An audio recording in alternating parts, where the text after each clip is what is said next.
Hola, mi nombre es Iris Molina Cianca y en este espacio invito a tu mente y a tu alma a la reflexión y al cuestionamiento de los asuntos más profundos de la existencia.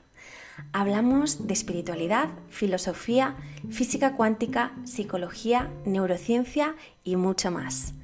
Cualquier cambio comienza en la mente. ¿Te atreves a cuestionar la realidad? Esto es Origen, reflexiones metafísicas. Muy buenas, amiga y amigo de Origen. Espero que te encuentres muy bien y te doy la bienvenida una semana más a este espacio de reflexión y de indagación en los porqués y en los paraqués más profundos de nuestras vidas. Antes de comenzar con el episodio, esta semana quiero mostrar mi agradecimiento a Juanma Fernández, que deja su comentario a través de iVoox y dice así: explicas todo tal y como siempre quise que me lo explicaran. Apareciste en el momento preciso, aunque si lo hubieras hecho antes quizá no tendría la estantería tan llena de libros. No te canses nunca de hacer estos podcasts y de escribir. Pues muchísimas gracias, Juanma, por tu comentario alentador, que por supuesto me motiva mucho a seguir compartiendo las reflexiones de mi mundo interno con todas y con todos vosotros, con el objetivo, como siempre, de inspiraros a llegar a vuestras verdades y a vuestra paz interna. Una vez más, gracias. Y si como Juanma quieres ayudarme a que este contenido llegue a más personas, comparte los episodios y déjame tus comentarios en las plataformas del podcast. Te anuncio también que las próximas sesiones vía Zoom de Más Allá de la Caja tendrán lugar el jueves 11 y el jueves 18 de febrero, ambas a las 8 de la tarde hora española. La sesión va a ser la misma, así que basta con que te inscribas en una de las dos, ¿ok? En esta ocasión indagaremos en reflexiones referentes a la consciencia y os ofreceré ejercicios prácticos para ampliar la visión a nuestros otros planos de existencia. Para más información e inscribirte, escríbeme vía Instagram en la cuenta de Origen Podcast o a través de mi correo electrónico irismolinacianca@gmail.com poniendo en el asunto Más Allá de la Caja. Y bueno, ya para entrar en materia de la reflexión de hoy, como sabéis, el tema de la consciencia es algo que me fascina. Hace algún tiempo escuché sobre un químico y una parte de nuestro cerebro que podría tener una relación muy significativa con la consciencia, con el alma. Y bueno, me puse a indagar y descubrí que se trataba de un tema de hondo interés metafísico que ha estado siempre en boca de grandes filósofos y pensadores. Desde entonces no he dejado de toparme con información de gran interés que sin duda ha hecho que profundizase más aún en el tema y por supuesto en mí misma. Y este es el propósito de este episodio, que profundices más en tus ideas y en tus creencias acerca de cómo es el mundo, de cómo es la realidad. Hoy vamos a hablar de un tema que actualmente causa bastante controversia y mi intención no es alentarte ni incitarte a algo en particular. Mi intención es solamente que te cuestiones el sistema de creencias externo e interno que da forma a tu realidad. Hoy, además, contamos con un invitado que nos va a ampliar la perspectiva a esta gran pregunta desde el punto de vista del team místico. Pero antes de pasar a esta entrevista, voy a ponerte en contexto y darte una visión sobre lo que representa el DMT, la glándula pineal y de dónde proviene esta idea de que ambos guardan una relación muy estrecha con la consciencia, con el alma. Vamos entonces con la reflexión de hoy. ¿Existe relación entre la consciencia, el DMT y la glándula pineal?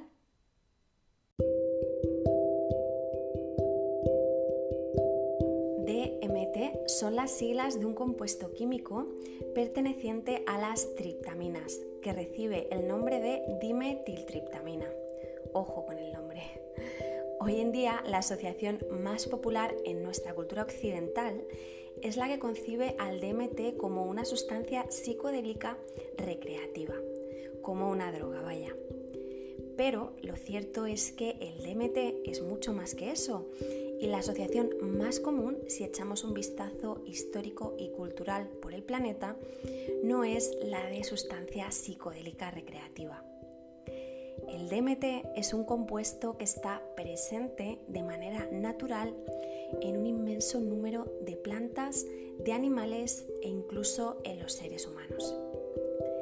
Está bien documentado que desde hace miles de años diversas culturas y pueblos nativos alrededor de todo el mundo han concebido al DMT como un elemento psicoactivo crucial en contextos médicos y también religiosos. Y ojo aquí con la diferencia, he dicho psicoactivo y no psicodélico. Psicoactivo significa que afecta al estado de conciencia habitual o al estado mental habitual. Sin embargo, si buscamos el significado de psicodélico, encontramos que hace referencia a alucinaciones y a euforia. ¿Okay? Y alucinación, vamos a decir, es el término materialista que se emplea en nuestra cultura para referirse a cambios en el estado de conciencia. Para que se entienda mejor, el Team Datos diría que el DMT es un psicodélico que causa alucinaciones, es decir, que hace que se perciban cosas inexistentes que son consideradas como reales por el individuo. Por su parte, el Team Cuántico y el Team Místico dirían que el DMT es un psicoactivo que induce la ampliación de la consciencia a otros planos más allá del físico. A planos que siempre están ahí, como por ejemplo el plano energético del que ya hemos hablado en otros episodios al hablar de física cuántica.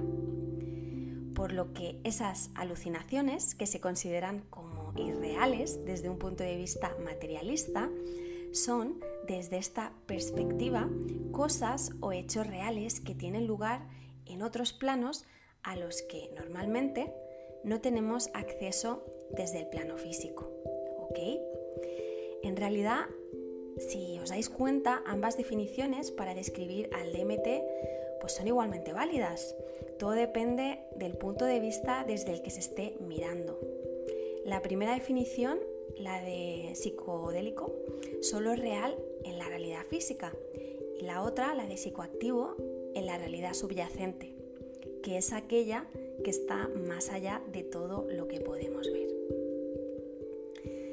Siguiendo ahora con la exploración del DMT, este, como os decía, es un químico que se produce en muy pequeñas dosis y de manera endógena, o sea, que se genera en el interior del organismo, ¿vale? En muchas especies, incluido en los seres humanos. Y al parecer, la secreción del DMT estaría ocurriendo en una diminuta glándula de nuestro cerebro llamada glándula pineal. Y digo al parecer porque en los últimos años, a pesar de que se han ampliado significativamente las investigaciones acerca de este compuesto y del papel que estaría jugando en nuestro cerebro, lo cierto es que aún se sabe muy poquito sobre todo esto a nivel científico. Algunos de los hallazgos del Team Datos al respecto son los siguientes.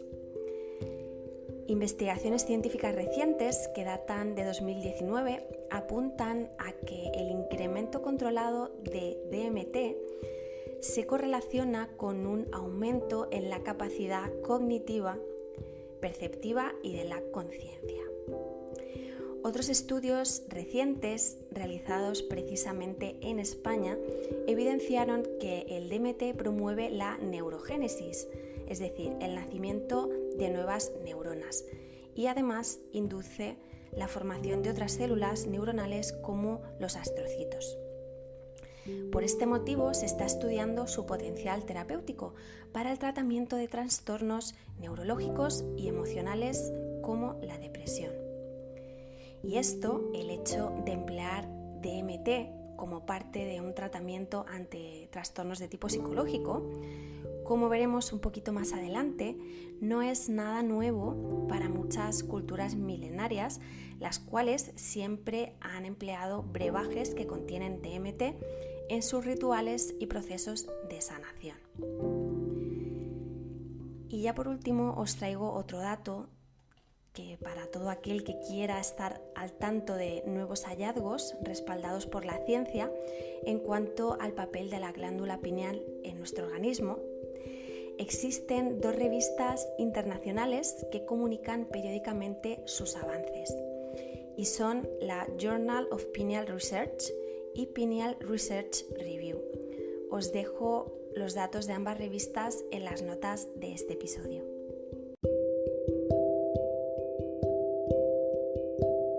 Aprovecho este último dato para comenzar a indagar en la glándula pineal. Hasta hace no mucho, aunque sí ha sido una de las partes de nuestra anatomía que más interés ha suscitado siempre, la ciencia había considerado a la glándula pineal como una diminuta parte del sistema endocrino sin mucha importancia. La forma de la pineal se asemeja a la de un cono de pino, y de ahí su nombre, y su función principal es la producción de melatonina a partir de la serotonina. Su ubicación se halla perfectamente centrada entre los 2 hemisferios cerebrales. Y sin embargo, en los últimos años, la glándula pineal sí que ha pasado a considerarse un órgano elemental de nuestro organismo, al constatarse que a través de la secreción de la melatonina, la glándula es el regulador esencial de los ciclos biológicos y de los ritmos circadianos del organismo. Por este motivo, la pineal ha comenzado a considerarse un órgano magnetorreceptor por haberse constatado que su principal función, al menos hasta el momento, es procesar la información electromagnética ambiental a través de la luz, lo cual permite al organismo regular sus ciclos. Es más, estos hallazgos arrojan que la glándula no solo capta la luz, sino que es especialmente sensible a los campos magnéticos y electromagnéticos del entorno. Y esto, desde mi punto de vista, abre un camino de investigación apasionante para la física cuántica, ya que esta capacidad receptora de la glándula pineal sugiere que más que una glándula, más que un órgano, podría ser un auténtico receptor energético, la antena principal del cerebro. Como en otras ocasiones, vemos que en el estudio puramente físico llega un momento en el que se traspasa la frontera al plano energético y es momento de ceder el testigo de la investigación a la física cuántica. Considero que es momento de que se valore esta idea de que la glándula tenga funciones metafísicas. Que se tome en serio la idea, vaya.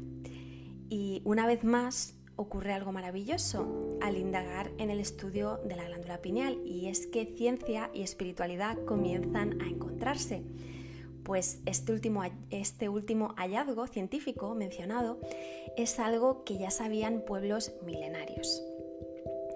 Igualmente sabían que la glándula pineal es más que un órgano receptor.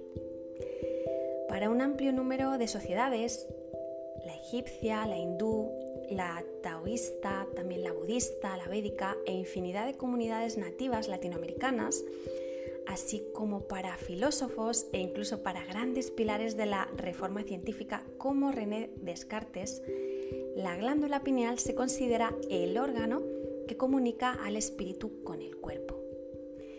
El mismo Descartes se refirió a la glándula como el asiento del alma, es decir, el asiento de la consciencia, el asiento de todo aquello que permanece cuando no hay mente.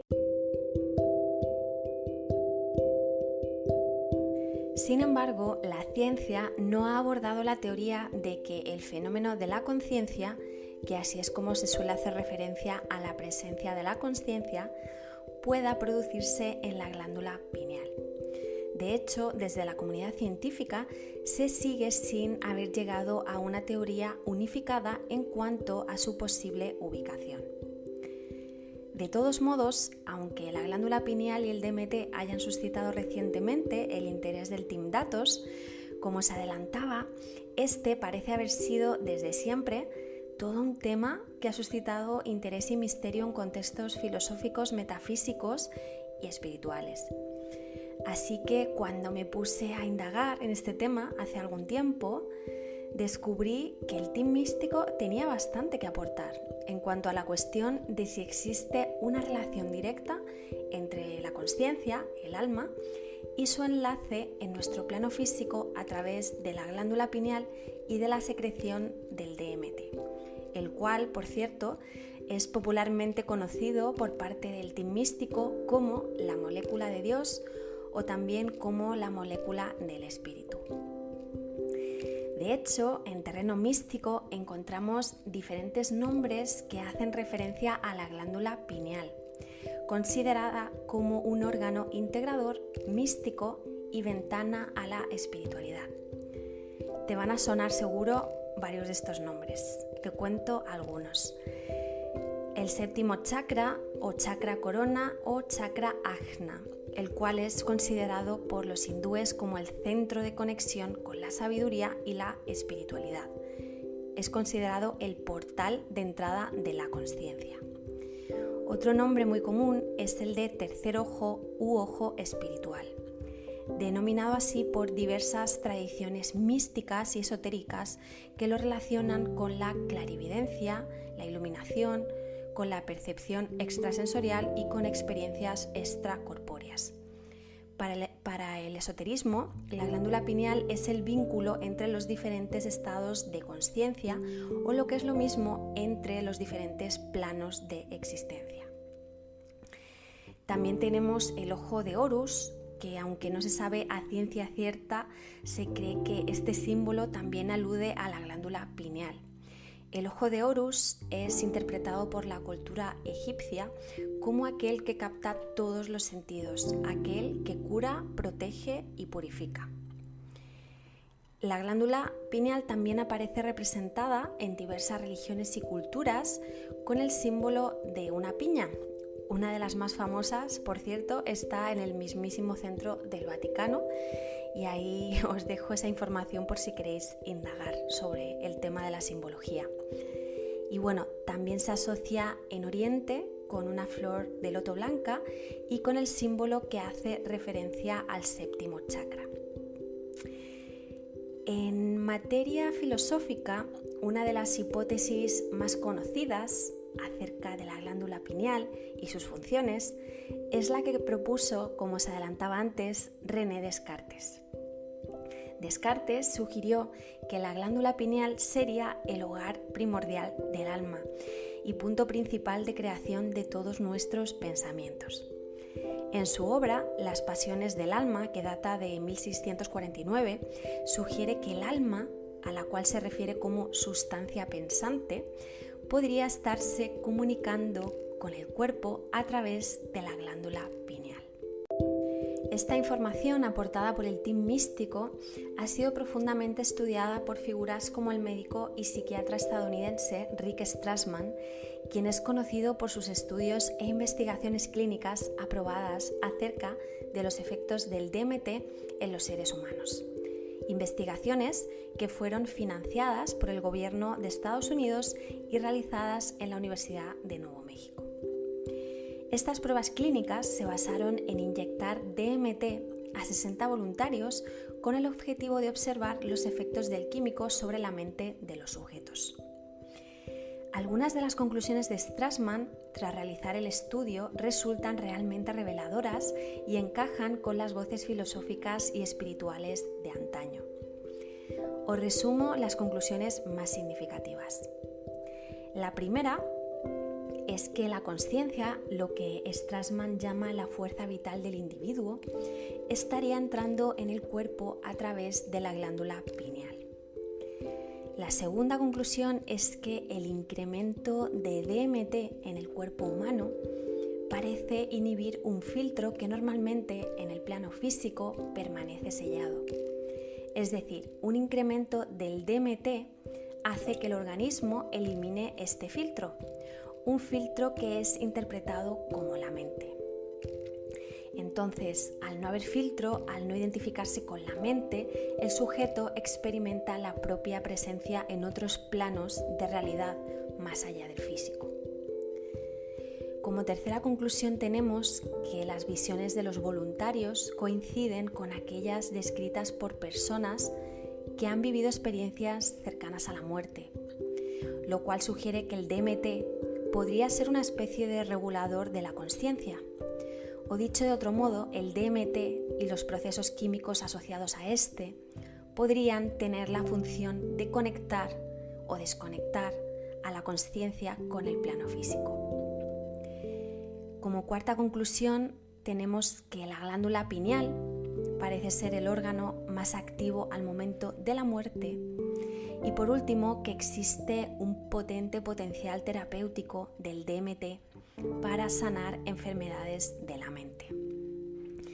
Todo esto me resulta muy interesante y si también os llama la atención, os sugiero que indaguéis en el libro que se publicó tras el estudio, que se llama DMT, la molécula del espíritu.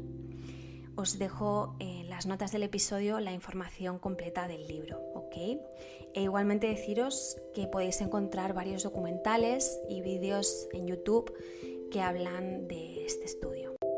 Personalmente, investigaciones como esta me parecen muy oportunas y la idea de que efectivamente el DMT sea esa sustancia que regula la entrada y la salida de la consciencia, así como la presencia o la ausencia de la mente, me resuena muchísimo. Según como yo lo percibo, la mente es la consciencia condicionada, es la consciencia dormida. Cuando nos identificamos con la mente, nos asociamos al ego y perdemos la percepción del espíritu. El DMT podría ser, por lo tanto, un químico que estimula estados de no mente o estados alterados de consciencia en los que se produce la muerte del ego. La no identificación con la mente estaría haciendo posible que percibiéramos nuestros otros planos de existencia. Todo esto me parece muy coherente según mi percepción y me apetecía mucho haceros reflexionar en esta línea.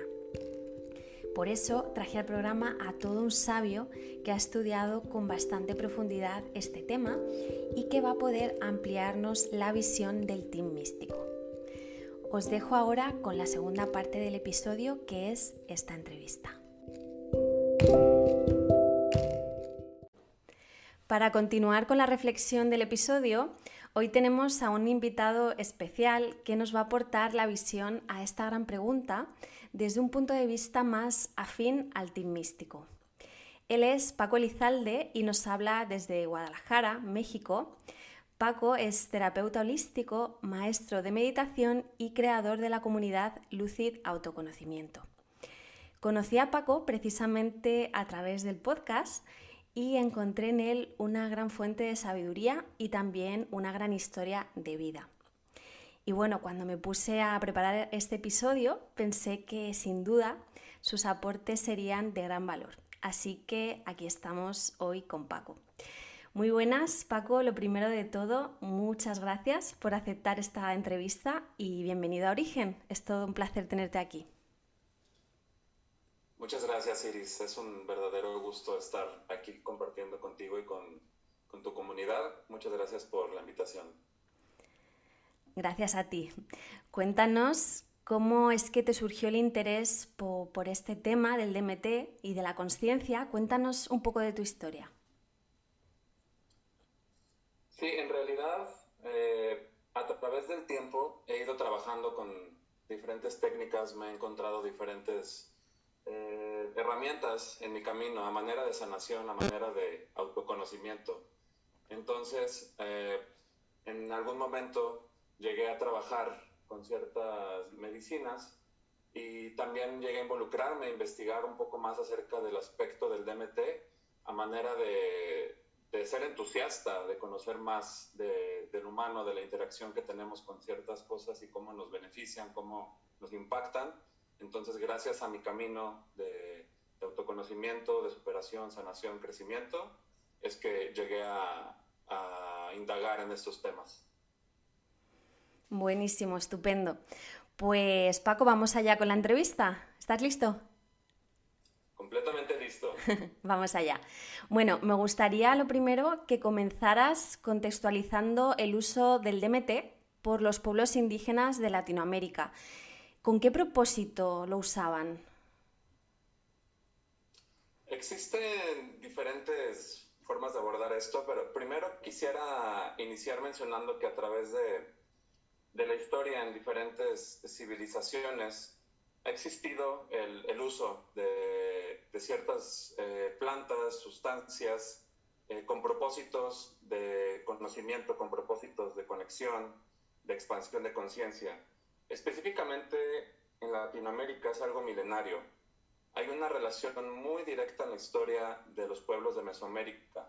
No todas con esta relación con el DMT en particular, pero la hoja de la coca en los Andes, el tabaco en los nativos americanos, el agave en los mexicas, la ceiba para los mayas. Aquí el punto es que hay una relación muy directa, un vínculo muy profundo con las civilizaciones.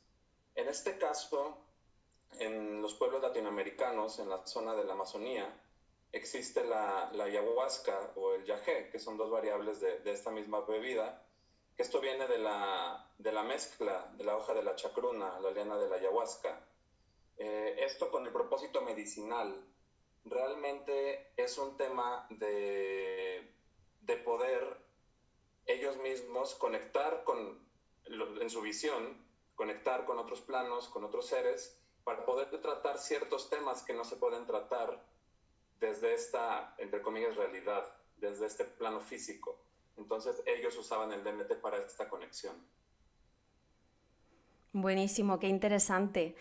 Y una cosa que yo siempre me he preguntado cuando empecé a saber la historia de todos estos pueblos es cómo llegaron a darse cuenta, ¿no? A averiguar que esta sustancia, el DMT, estaba implícita en muchas plantas. Completamente, y de hecho es bastante curioso porque no hay una versión oficial tal cual. Actualmente en estos pueblos y en las familias que son las que trabajan la preparación, ellos dicen que pues es generacional, se va pasando esta información de boca en boca, pero realmente sí hay una leyenda detrás de esto que habla que esta información, en específico de la ayahuasca, que como les mencionaba es la mezcla de la hoja de la chacruna y la liana de la ayahuasca, fue otorgada de unos humanoides, de alguna especie que se les dio esta información con un propósito divino. Incluso en estas civilizaciones existen vestigios a manera de imágenes donde se puede observar a ciertas figuras, seres, con unas vasijas que están tomando algo. Entonces aquí puede darse a entender de alguna manera que esta leyenda menciona esto.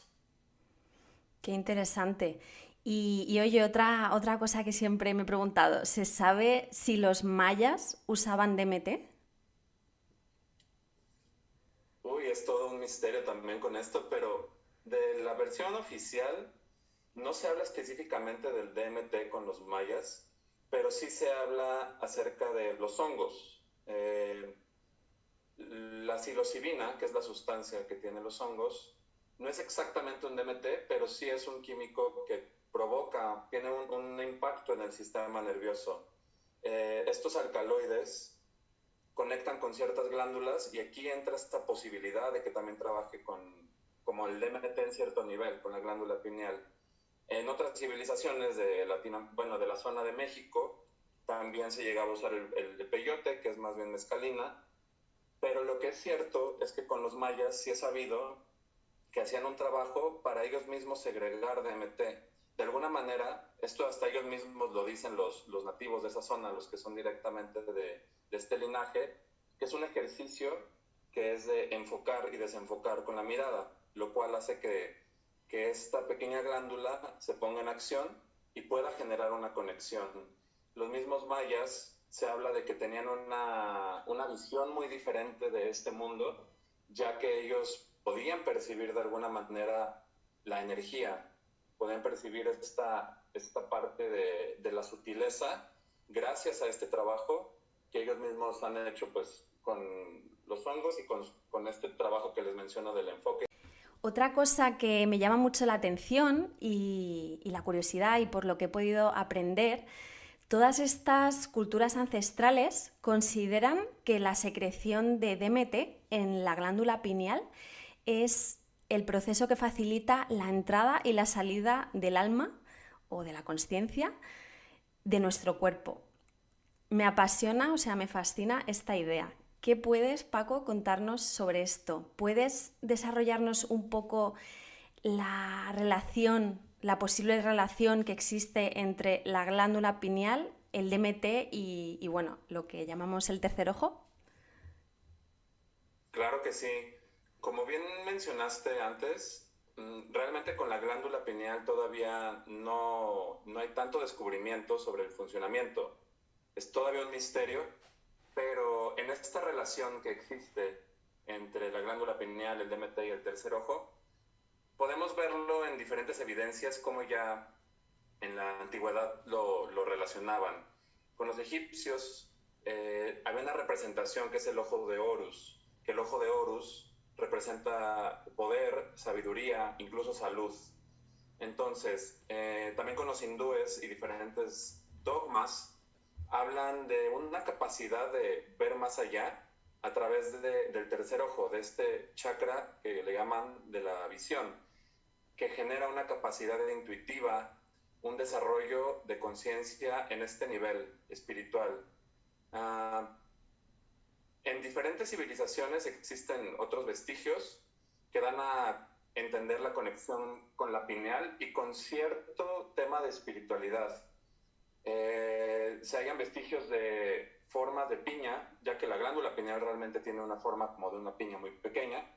Entonces lo toman como un elemento incluso de poder, como algo a lo que le están pidiendo, algo que ellos lo tienen como en un pedestal de ser así de importante. Se habla en ciertas líneas de pensamiento dentro de esta parte mística, que también a partir de ahí se pueden tener viajes astrales, hay una conexión con planos a través de los sueños y genera también sueños lúcidos.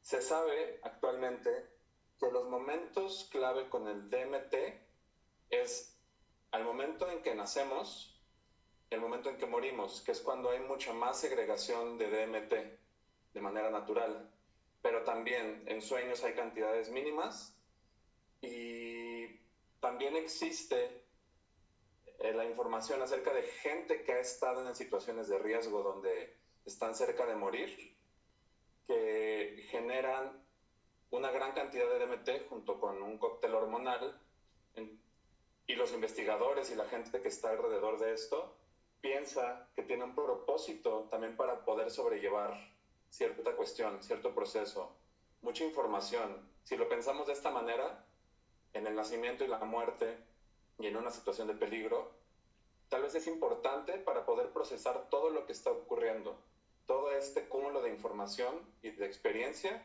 para hacerlo más llevadero. E incluso en los casos de las personas que han estado cercanas a la muerte y no fallecen, obviamente, llega a haber un cambio en su persona por un tema de conciencia. Y aquí es donde puede entrar como esta pregunta de si realmente el tener contacto con esa experiencia y con el DMT genera un cambio tan profundo en la persona que hay un cambio total en su vida. Bueno, como bien nos decías, el DMT se encuentra en varios animales y plantas, entre estas en el brebaje de la ayahuasca, ¿no? Y fíjate que hace muy poquito descubrí algo, y es que ahora existe una rama de la neurociencia que se llama neurociencia de la ayahuasca, que estudia los efectos del DMT en nuestro cerebro. Y de hecho, bueno, ya se han podido constatar en laboratorio cuáles son algunos de sus efectos, y lo que sucede es que se activan 3 partes cruciales del cerebro, ¿vale?, que normalmente no están activas a la vez. Y son el córtex visual, la parte del cerebro que se relaciona con la memoria y la parte del córtex lobular frontal, cuya actividad se relaciona normalmente con la presencia de la consciencia, ¿vale? Entonces, esas tres partes parece ser que se activan a la vez y dan lugar a que tengamos una mayor habilidad de contemplar nuestros pensamientos y emociones.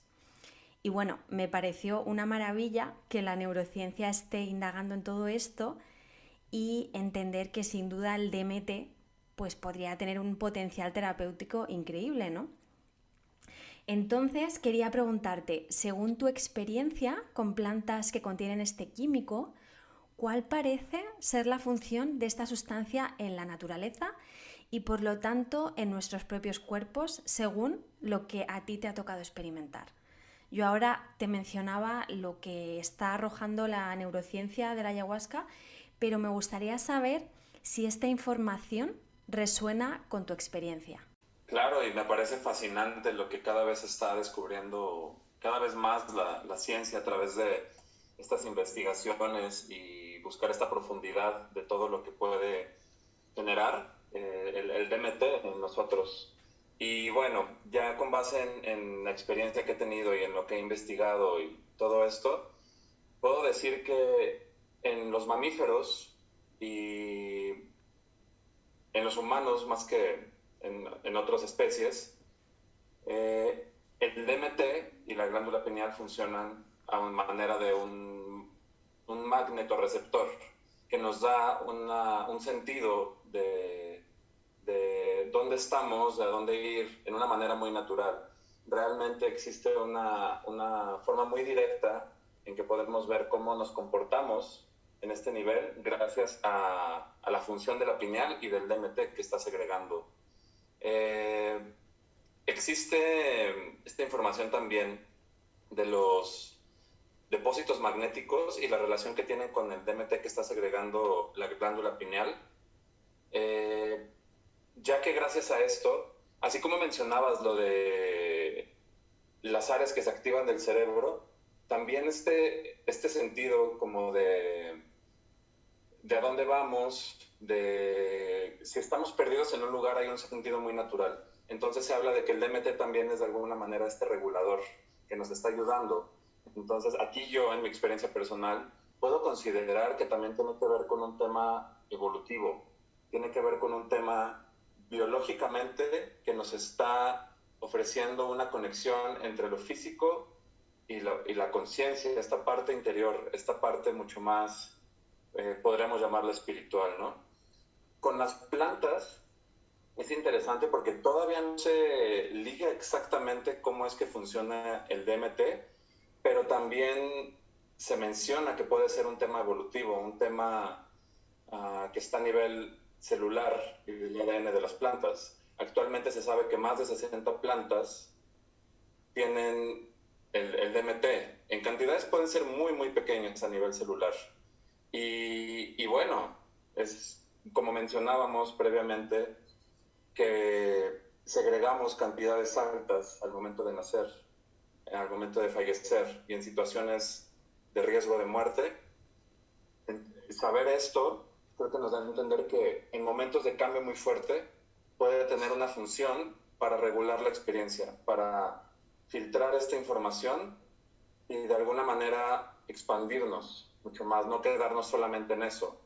Porque a mí me pone a pensar en el por qué se habla tanto de que al momento donde vas a morir te vienen todos tus recuerdos, todas tus memorias.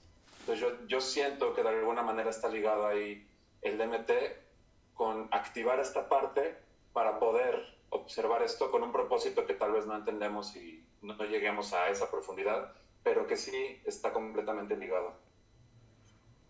Perfecto. Y ligado a esto último que comentas, me surge siempre otra pregunta y es si el DMT actúa entonces como, vamos a decir, una especie de regulador de la consciencia, ¿no? Para evitar que colapsemos en el plano físico y permitirnos vivir, ¿no?, esta experiencia terrenal.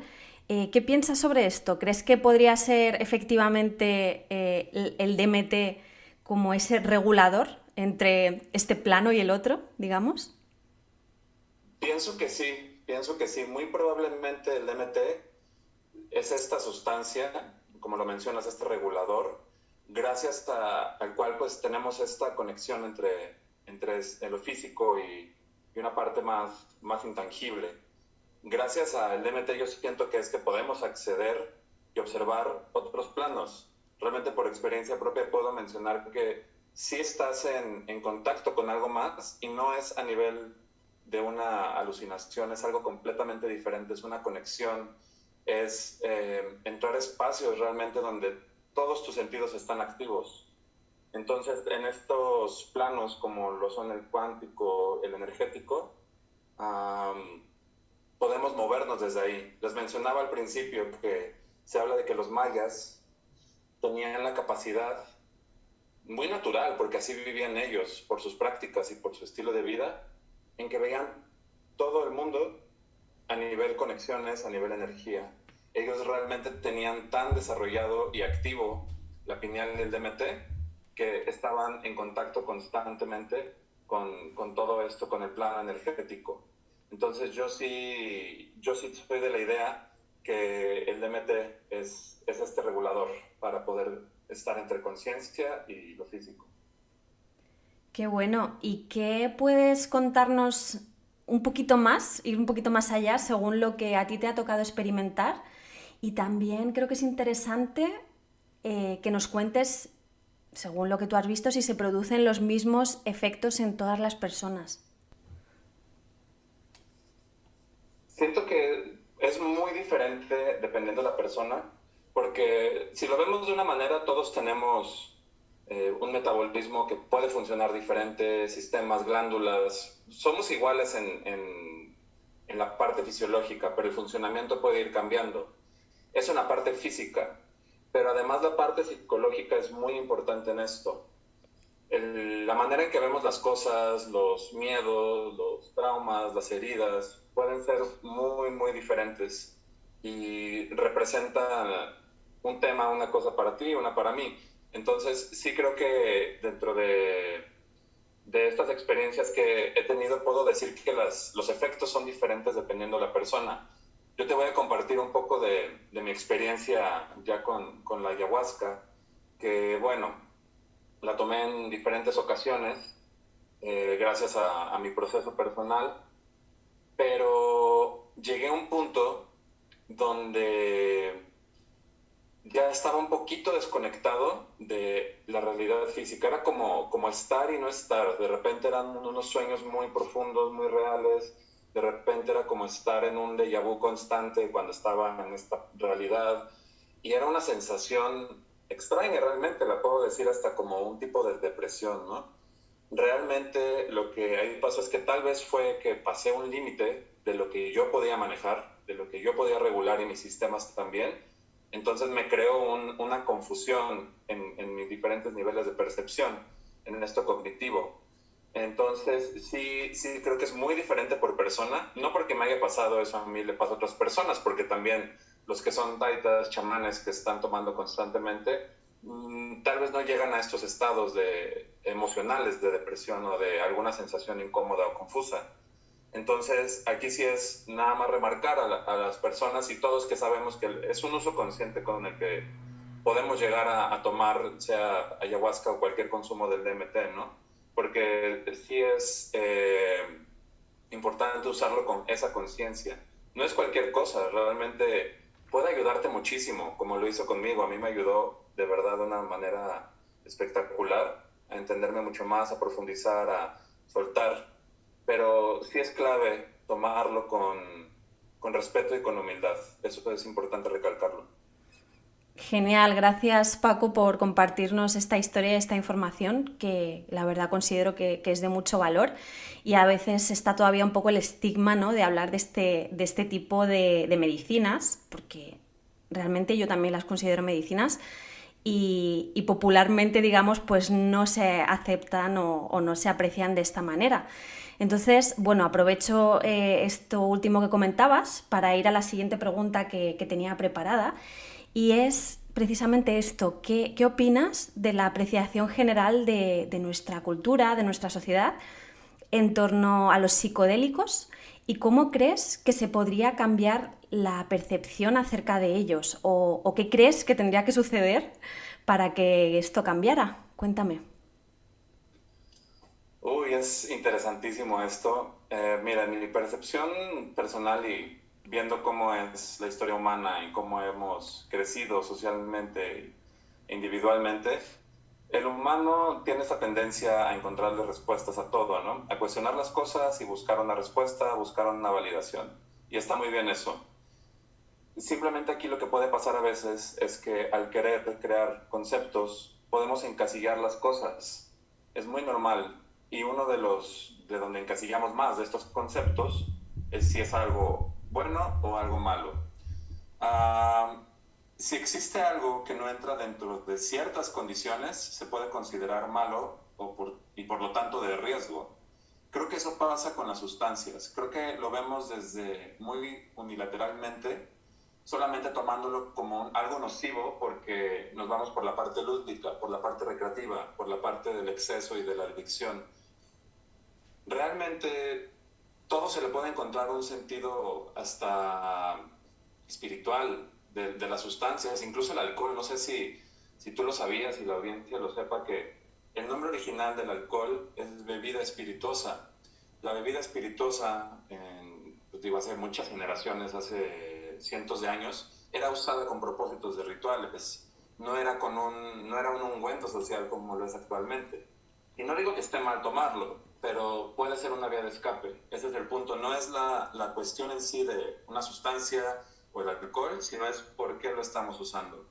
Entonces, dentro de esa parte del riesgo y de verlo como algo perjudicial, ahí se genera un problema. Y más que nada se generaliza. Todo lo encasillamos en lo mismo. Todas las sustancias, sean químicas, sean naturales, cuando en realidad, si tomamos estas medicinas, por así decirlo, ¿no? La ayahuasca, todo lo que contenga DMT, los hongos y esta sabiduría, realmente tiene un sentido medicinal. Por algo es que los nativos y los que lo usan en la selva todavía viven muchísimos años más, si no, es muy diferente el estilo de vida también, pero sí tiene un sentido muy profundo en el aspecto medicinal. Entonces, aquí yo sí veo que para que pudiera haber un cambio en esta percepción general, tendría que haber un cambio en las maneras en que vemos las cosas. Encontrarle este sentido de la vinculación, de la conexión que tenemos con otros seres, que no es como uno contra otro, no es nada más alimentar la separación, sino es la unión. Esto es complicado porque va un poquito en contra de cómo está formado el sistema. Entonces, sí puede ser que hay una enseñanza muy grande atrás de todo esto, porque como vivimos una cosa, vivimos otra. Entonces, si quisiéramos ver un mundo donde se puede usar de manera muy consciente todos los humanos tener acceso a las plantas y a esta sabiduría, sí sería como un cambio de un conocimiento más amplio en general de lo que somos, individualmente y socialmente. Como les digo, como te menciono, en la parte de la conexión y en la parte de cómo funcionan las cosas, no solamente crear un juicio. Y aquí lo malo, por así decirlo, dentro de todo esto, es que normalmente nos vamos por la parte del juicio cuando no conocemos. Entonces aquí sí invitaría como a que cuestionemos más que enjuiciar, que podamos hacer investigación y alimentar la experiencia personal. Creo que así es como pudiera haber un cambio real de la percepción general. Y ya por último, Paco, ¿qué libro recomiendas a la audiencia si quiere indagar un poco más acerca del DMT y todo lo que hemos estado abordando hoy? Les recomiendo un libro que se llama Plantas de los Dioses, de Richard Evans y Albert Hoffman, que es una amplia investigación referente a todo esto, a las civilizaciones latinoamericanas, el uso de las plantas medicinales. Creo que puede ser de mucha utilidad, se los recomiendo. Genial, pues muchísimas gracias, Paco. Ha sido un placer tenerte en Origen y creo que nos has aportado información de muchísimo valor. Cuéntanos dónde podemos encontrarte. Sí, pueden encontrarme en redes sociales, en Facebook y en Instagram como Lucid Autoconocimiento y también en formato de podcast en las diferentes redes, igual como Lucid. Y pues bueno, por ahí los veo, va a ser un gusto. Hasta aquí, querida y querido oyente, el episodio de hoy. Espero de corazón que la información te haya inspirado a seguir andando por tu senda de expansión y de comprensión. Y si te apetece continuar indagando, no olvides inscribirte en la sesión de Más allá de la caja de los días 11 o 18 de febrero. Me despido con una cita que Rick Strassman empleó para resumir las conclusiones de su investigación clínica con DMT. Lo que estamos buscando ahí afuera está realmente dentro de nosotros. Muchas gracias, un abrazo y feliz presente.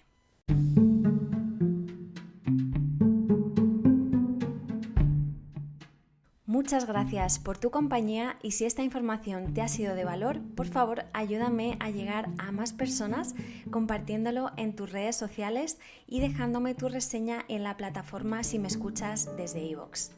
Puedes encontrarme a través de mi sitio web irismolinacianca.com y en Instagram y Facebook como Origen Podcast. También puedes escribirme a irismolinacianca@gmail.com para cualquier consulta. Nos vemos al otro lado. Hasta muy pronto.